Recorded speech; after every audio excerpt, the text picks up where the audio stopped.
Hi, I'm Cobbler Bob. This is my 1971 Cutlass S Resto Mod. Today's video is going to show you how you can use Apple Macbook to communicate with your Holley Terminator software, even though the Holley Terminator software is for Windows only. Okay, so let's go. So today's video, as the intro said, I'm going to show you how you can use a MacBook, an Apple product, and have it communicate with your Holley Terminator, okay? So the Holley Terminator comes with a little 3.5-inch screen. If you have the system, you already know that. It comes with an SD card, so you can download the program from the ECM onto the SD card, and you can take that somewhere else. And you can buy a data cable. I think mine was about 66 bucks or something like that. It's called a CAN-Bus to USB. One end is USB, right? Regular old-fashioned USB. Other end is a CAN-Bus. That's their terminology for the communication cable. It's a special Holley, I think, proprietary cable length. So you need their cable. Now, problem number one, you can't plug a USB-A into a MacBook. Let me show you. There are two CAN-Bus ports. One connects to the Holley Terminator screen, and the other one lets you buy, here's the cable that I talked about.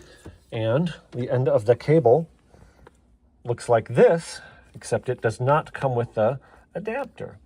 So it's what's called USB-A. So what you need is a USB-A to USB-C adapter, okay? And this one is, I think, from Amazon, Anchor. The reason for that is because the MacBook only has USB-C ports. That lets you physically connect the cable to the MacBook. Now, that's the easiest part of all this. So first of all, why do I want to use the Holley Terminator software on a MacBook? Why not just hook it up to a laptop? Well, only laptop I have completely died. Anyway, it's dead. And I've got a MacBook. I have a MacBook that works. I'm not a race car driver. I mean, this is just a resto mod. I'm not doing this, all the time. So if I can save myself, I don't know, maybe used, and maybe I can get something for $100 to $200, but buying a used laptop is scary to me. So probably low end would be $300 to get a crappy laptop. So if I can save myself $300, I will, if it works. I mean, that's the bottom line to me. Oh, you have to jump through a lot. It wasn't that hard to do this. It took me, maybe a couple hours, but I can teach you how to do this. You probably do it in 45 minutes. So that's the reasoning for me. If it works and I can save myself a few $100s, why wouldn't I? So there's basically two parts to this. The first step is you need to get Windows running on your MacBook. The second step is you need Windows to recognize those the Apple USB-C ports. So I believe there's a few different ways to do it. I got Windows 10, Windows 11 when I'm making this, I think is the latest Windows version out. But I, again, want to do it cheap. I'm used to Windows 10, so I was able to download Windows 10 for free. And the software that runs it is called UTM. Let me show you. So let me show you the program UTM, right? Here it is, you see? UTM. Now, this is what's going to let you emulate Windows. So when I start UTM, now, once it's all done, I'm not going to show you the process. I will link in the description an article and a video. The article, if you follow it to a T, will get you to this point, okay? There's one other program that you have to use. Again, the article will tell you exactly how to do this, but there is one other software or app, I should say, you have to download, Crystal Fetch. And I believe the only purpose of that is to get a program on here, and then that's all you use it for. You never use it again, okay? But anyway, once you get Windows on here, you can see here now it says Windows. So if I click on that, and now I'm running Windows, okay? Takes a few seconds to boot up. Right, start boot option, blah, blah, blah. You just wait, give it time, and then 5, 4, 3, 2, 1. And, of course, it's updating. Hold on. Ugh. So now Windows is running and we're in. Now, just because you have Windows running, that's only the first part of the problem. What you'll find is when you open up the Holley Terminator software, it'll work just fine. But you see here right now, download from ECU. That button is grayed out, okay? I can't click download from ECU, meaning it's not talking to the computer. Now, the reason it's not talking to the computer right now is simple. I don't have the cable plugged in, okay? But you're going to get this symbol even with this problem, even with the cable plugged in. Now, another way you know it's not working, here, I'm in Windows. This is the MacBook, but Windows is running.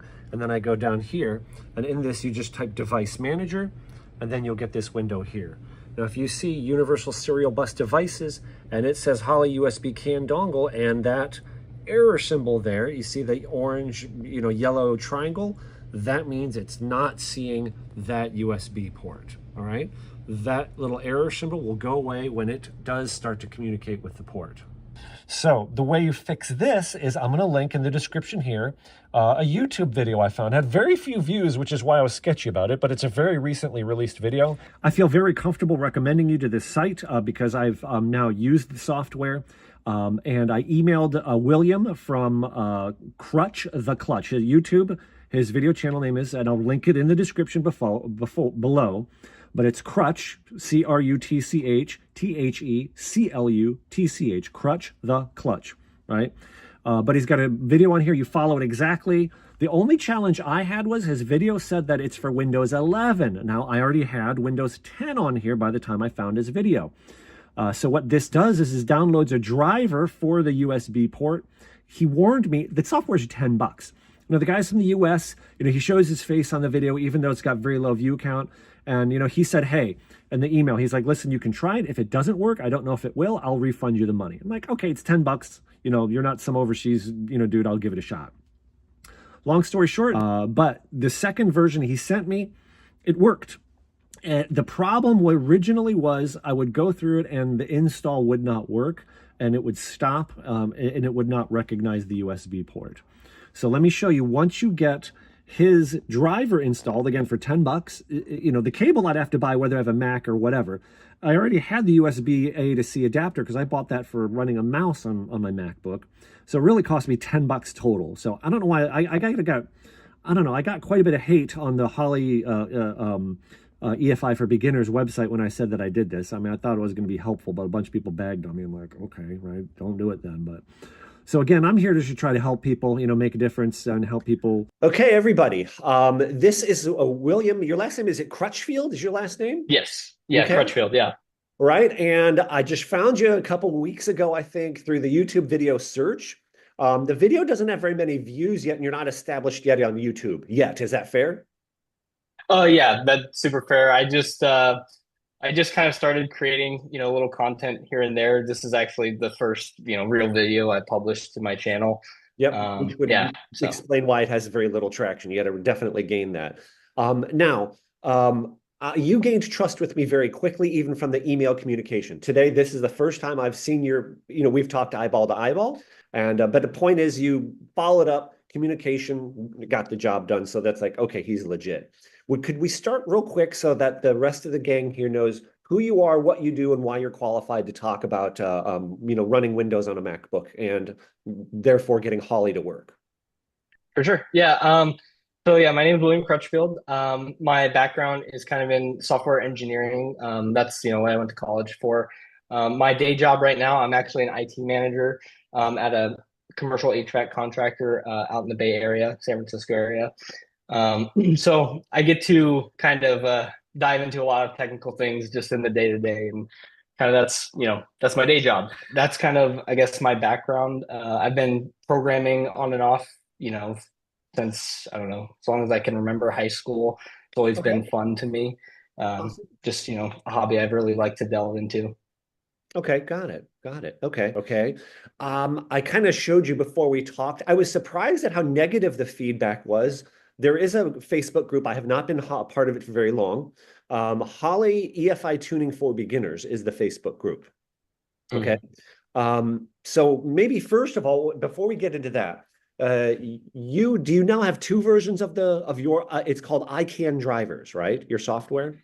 Yeah, so it's actually just one right now. Basically, when you were running into these issues, I was basically just adding patches to the software and like, oh, okay, this is, a consideration I didn't have. Let me fix this. And then, so basically you helped it be better as well. Cool. Some of the issues you ran into, it helped me. Yeah. So it's just one software that works on Windows 10 and 11? Yes. Yeah. Wow, cool. Okay, got it. Okay. Yeah, so. And would you explain real quickly what your software does?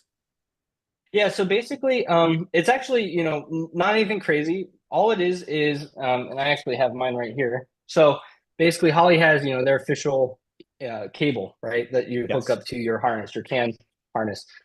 So how it works is, with all like USB devices, it needs some kind of driver to know how to communicate with your computer, basically. All these newer machines, even some of the newer Windows machines, I'll add, they have these, newer CPUs. They're ARM CPUs. That's what they're called. And a lot of stuff just out of the box doesn't work just because it's completely different type of CPU. So basically, the driver that Holley has, by standard, like on their website, it's just not designed to work with ARM. So basically, my software is just a patch so that the drivers know how to communicate with these newer, ARM CPUs, whether it's in a MacBook or, like I said, even some of the very new like Windows laptops that are coming out now. Got it. Got it. Okay. All right. All right. That makes sense. So I did show you the seems like the surprising negative response. First of all, let me back up. I have a MacBook, right? I don't have a laptop. I've bought a cheap laptop. The laptop, actually, let me correct that. I have a laptop, but I already took it to a tech guy and he said it's dead. Won't even fire up. Yeah, It's dead. It's yeah, not the power supply. So I've already made that mistake of buying a cheap laptop. Out of the box, Lenovo, out of the box, it was a piece of crap. I had to spend a few bucks on it and I'm talking, I'm not a gamer. I'm talking like my older daughter was using it for school and Zoom and the internet, right? yeah. So bad we had to add in more RAM just to get it functional. So, but the basic response was, oh, why would you do that? That's dumb. So it seems like one argument was you don't want to be carrying your MacBook around in the car because of theft or damage, because MacBooks are more expensive. And it seems like the other one they said is file corruption is an issue, according to them. And then the third, what was the third argument that you could just, well, I guess their solution is you can spend, I bought one for $180. A couple $100 you can get one from eBay. You get one Yeah. on sale, $300. But like I said, I've already been burned by that cheap $300 laptop. And they're like, well, but that's all you're going to do is use it for the car. So Yeah. my experience, though, I don't want to buy a used laptop because like people don't sell good running used cars. Most of them have a problem. Right. You know, I mean, the battery's going to be dead. I mean, there's some risk in that. So is it really is it a bad idea to use a MacBook? If I'm just doing this once in a while, I'm not living in the car. It's not turbocharged where, you know what I mean? Once I get it in the ballpark, I'm probably not going to have to do a lot with it. And then question B, do files get corrupt a lot? Oh, and then the third, So, I mean, I'm sorry, third objection. You have to separate your hard drive and then if the program goes bad, you lose everything on the Mac, on the Apple's, on the Windows side. so yeah, I mean, there's a lot of like, arguments. I mean, I think it really honestly just depends on the type of person. I know at least for my friend Javier, who kind of showed me this problem. The whole point is like, I don't even want to just have to deal with a second device. Like some people just want to be able to use one laptop. It's like it doesn't have to be, that deep, so to speak, right? It's like Okay. I have a laptop, the MacBook is like what I use more. It's, Yeah. good. It has like, plenty of RAM, whatever. So just flat out not wanting to have to deal with the second device. Okay. Also, like to your Huh. point, So you made a good point there. So this could make a difference as to whether you have a 128, 256, or whatever, however much, right, hard drive space you have on your MacBook. That could be a deciding factor, right? yeah, that could definitely be a deciding factor. I mean, you have to have because like how these like virtual machines work is, basically they just say, okay, I'm gonna take, I think the default's usually like 64 gigs or something. Um, it can be even smaller than that though. I'm going to take, this amount of free space, and that's going to be like a little Windows Mhm. OS, in your MacBook or whatever. Um, and basically, I mean, yeah, so it's sandboxed from, the Mac side. So like is in terms of file corruption, I mean, it's very unlikely, but like I guess in a worst case scenario, like if something were to happen and your Windows were to be corrupt, you wouldn't lose anything on the Mac side because it is still so isolated. So I mean, like even in a free, but VMs are so common nowadays. It's not really like typically the case. I mean, if you're downloading a bunch of weird stuff, but I mean, it's like When you say VM, that's a like the virtual machine. yes, virtual machine. Sorry. And you say VM, does that mean the emulated Windows is what that's referring to? Yes, so like that's like you're using UTM. That was the one that you were using, the Yes. UTM virtual machine. I personally use Parallels. It's just like an alternative one. Okay. It's a little more plug and play, so you don't have to do as much to set it up. But it is like a paid version. Um, but the big thing to me is like even I in know, those cases, it's like I it's don't mean not. to keep interrupting. I'm sorry to keep No, interrupting. you're good. You're good. What I read was UTM is great for everything except anything 3D, 3D CAD modeling, 3D like gaming. Oh, really? I That's actually didn't know that. that's what I read on where somebody posted on one place that's not good for that. But if you're not doing that 3D stuff, it's fine. I don't know if Yeah. that's true. Yeah, I mean, it actually, I mean, it seems really cool. I've never really used UTM that much, but it seems like they can emulate a lot because like Okay. Parallels really focuses on like Windows 11, So it for sounds like what I'm example. hearing, your opinion, the virtual machine crashing and losing everything is not so much an issue anymore. That's a problem from years ago. Is that what you're kind of saying? Yeah, I would say so. I mean, it's not really like I said, the likelihood of that happening is so low, and even if again there's some crazy thing that happens on your machine because of how VMs are set up and how they're structured, like I'm talking, nuclear worst case scenario, you lose the Windows. Right. Nothing on your Mac is touched. It's So all I have to completely the same. so all I have to do is email myself the actual Holley, file, right? The global file, I think it's called, that has the new parameters, for my ECU. Just email that to myself, save them on another spot, and I'm good, right? Yeah, exactly. Yeah. Okay. All right, great. So I guess now leave it up to the individual whether they think they should or shouldn't use a Mac, right? So they make it a virtual machine. I guess that makes a lot more sense now. But I don't know. I guess the probably other side of the coin is probably just not that much. I mean, there's like 16, 17,000, I think, people, 15.6 thousand people in that group. There just probably aren't as many people that are in my camp, I guess, right? That have a MacBook, don't have a Windows-based laptop and want to use their MacBook to run their Holley. I mean, I guess I think I'm in a minority camp, I guess. Well, yeah, that's kind of my thought too. And like the other thing is, since this is kind of how people have been used to doing it, like they're like, well, I have a cheap laptop now, so like, what's the difference?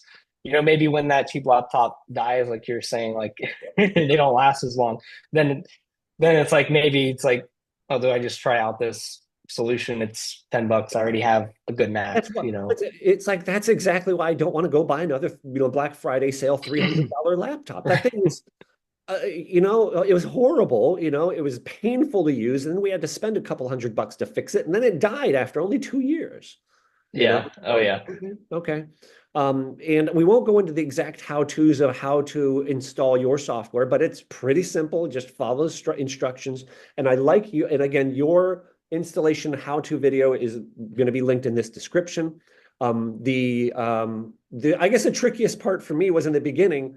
I didn't understand the assumption of the video. It's like you're emulating Windows, and you need to buy this, from you to get the Windows virtual machine to recognize the USB-C ports on the iMac. That's the whole point of it.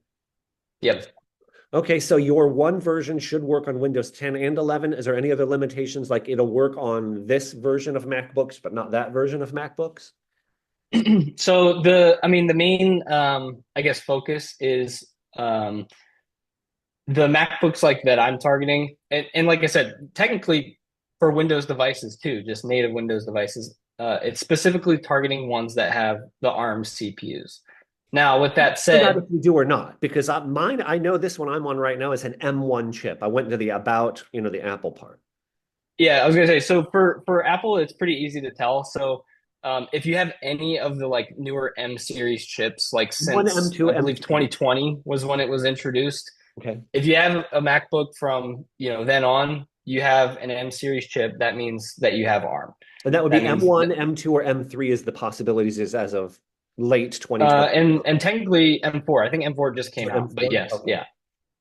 Okay, got it. If you have an M1 through M4, then you have an ARM chip. Hmm. Okay, and if it's earlier than that, you probably don't need this or it won't work. Yeah, you probably don't need this, or like you haven't known that it's an issue because if you're on an older MacBook, when you set up your Windows virtual machine, you won't notice an issue. You'll plug in your cable, you'll do the default Holley install, and it should work out of the box because like it's the same type of CPU. Got it. Got it. Okay. Okay. Should we show your site here real quick then? Okay, so Sure, yeah. iCanDrivers.com is what I typed in. This is what we get, right? Yep. Okay, it's a pretty simple page. I mean, it's just a link to just this one software. Because this one software, there's not different versions of it, right? Correct. Okay. And then once you do this, okay, there it is. You pay for it. And is it emailed to us? Or I'm trying to remember how I got it. Or is it like a download here immediately? So you'll get an email immediately after, and it'll include the link to your the download for the actual software as well as like your key to use the I see. software.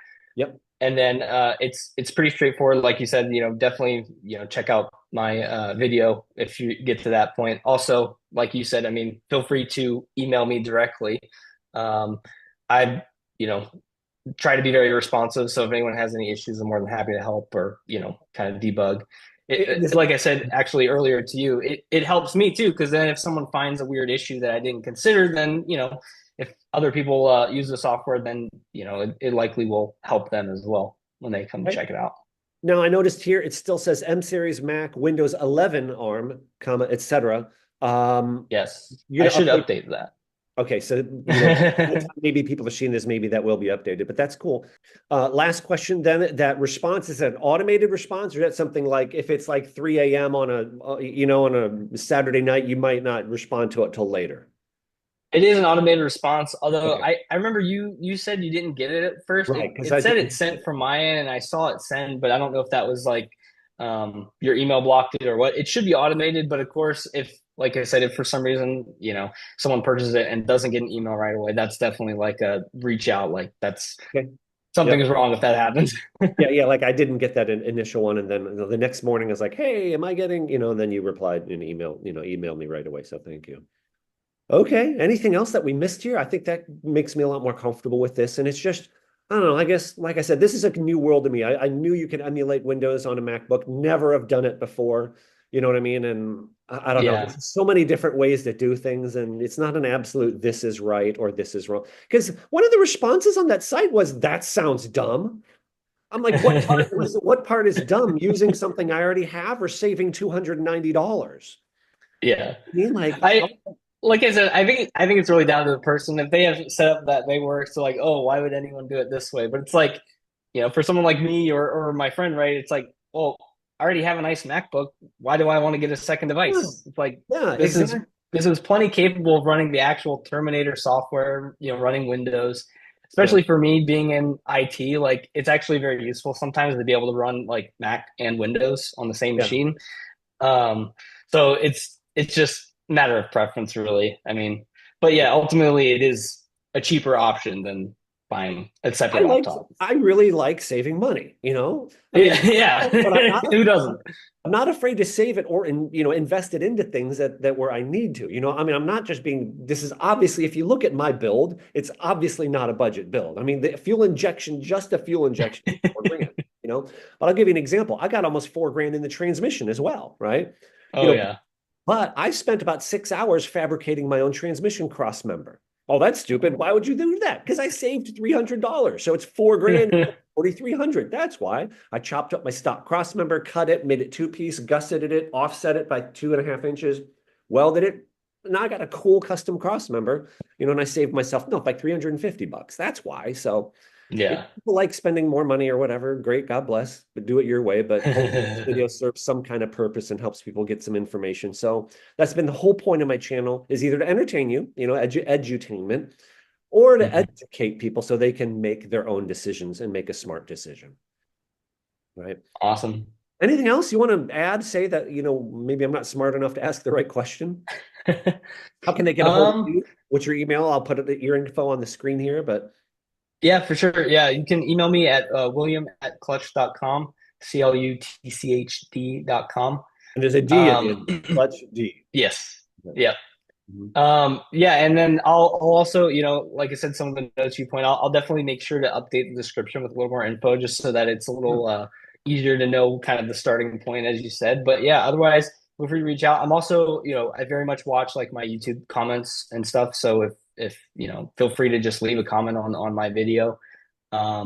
Yeah, anywhere I can help, I like I said, software is my interest. It's my hobby. I like tinkering on this side of things. So That's any problems that people have, I'd love to hear about it and, willing to help. Here's the last thing I'll say. It surprised me with as low of I think there's only 4 likes on your video when I liked it, or I think I was number 4 in a few Yeah. comments. But the surprising thing was for what I was trying to do, get Holley to recognize a USB port. I think yours was the first video that come up. So again, there could be some big solution that I don't know, but in other words, what I'm trying to say is this must not be a very well documented or solutioned problem for your video with so low views to come up that high in the search. Oh yeah. Well, I mean, part of the reason that I kind of got interested into looking into what was going on with the software side of this is my friend Javier. He was like, yeah, I've been looking since I've had an M series MacBook. I can't run it on here. I have a cheap Windows laptop. I don't want to have to deal with this. So I mean, as far as I know, I haven't seen any other published solutions. I tried to kind of look a little bit before I just made my own, but yeah. I don't think it's really well known. Okay. Last thing. I keep thinking of last things and it's going to make this video longer, but they're very forthcoming in your how to install your software video, where it says you do have to reboot Windows in what mode? Not safe mode. So yeah, it was I might be butchering the name slightly, but it's driver signature enforcement is what it's called. Basically, the thing I made is just, a very quick and dirty in terms of I made a custom driver patch. Right. Windows approved. Right. Windows, and like I said, to their credit, it's a good thing to have. But basically, if I don't go and pay Windows or pay Microsoft a bunch of money to license my driver and to validate it, which I looked into doing, but it is very costly. It's like $1,100 a year starting at a minimum. Mm.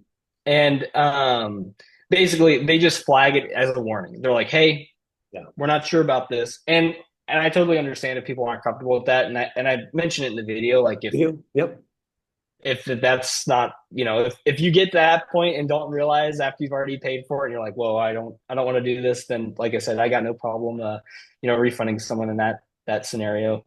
Because it is, unverified, right? Right. Yep. So, but like I said, it worked for me, and you've been very transparent, and all our, email and this conversation here, and worked for me. And I'm able to use this MacBook, and I've already, tinkered with it out there in the car, and it's awesome. So, problem Awesome. solved. Yeah, I'm glad to hear. Yeah. All right, William. Thank you so much. Thank you very much for your time on here. And like I said, hopefully this helps some people. Yeah. Thank you so much. Thanks for having me. No problem. Now let's try this again. The cable is plugged in with the adapter, and I've downloaded Crutch the Clutch Williams fix. And when you do that, by the way, I might as well show you. Go to my downloads. Basically, this is the actual program, iCanDrivers Terminator X installer. You can see the one there because I got multiple versions of it. And then you also get the license key from him. Yeah, I think those are the 2 things that are necessary to make that work. So Holley Terminator X version 3. And do I need the key on? Maybe I need the key on. So let's get this thing turned on. And Holley is turning on. And okay, so the Holley is on. Button is still grayed out. Let me just close this program out then. Let's restart it. That's still not working. I don't know why. All right, all I did was I move it to the other USB port, confirm. Okay, there we go. Boom, now it's talking, right? So download from ECU, okay? Okay. And you can see it's communicating, it's syncing. Boom. And there you go. So that works. All right. And then now you can start to, you know, mess with stuff like the fuel map and stuff like that. You can save it, and, you know, that part I'm not an expert. That's what I'm learning now is, okay, making these changes and then saving it back to the Holley ECU. And then that's where you should probably have a backup copy of this, email it to yourself, and, you know, start making files. And put the date in it. That way, if you put the date, you know, which, you know, version, you know, in the file name is going to be pretty important, okay? So there you go, right? Target air fuel ratio. This is very interesting stuff. So that at least makes this work. Again, should you, shouldn't you? Is Apple better or worse? Don't know. I'm just trying to get you at least the basic information so you can make this actually work. I hope that helps. Feel free to check out some of my content. I'll give you guys a cold start here of the EFI before we go. It's just a 350 Olds for now. It does have 3-inch exhaust, a 4L80E transmission, Chevy 12-bolt with 342 gears, and a 482 big block Olds is being built. But like I said, I'll at least give you the cold start. I'll turn the camera around, and then I'll have some credits.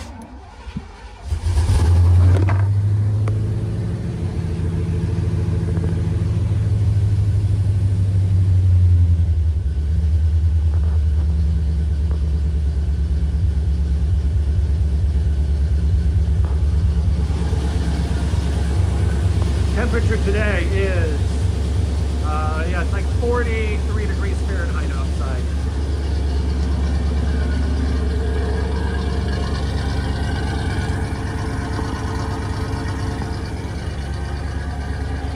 A little rich here on the cold start, but not bad. I think that's just water vapor.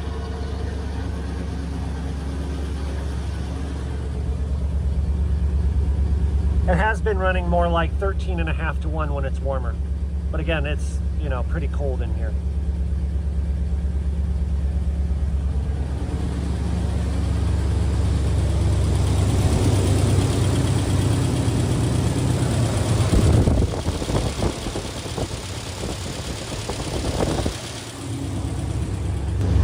All right, guys, thank you so much for watching. Have a blessed day. Take care.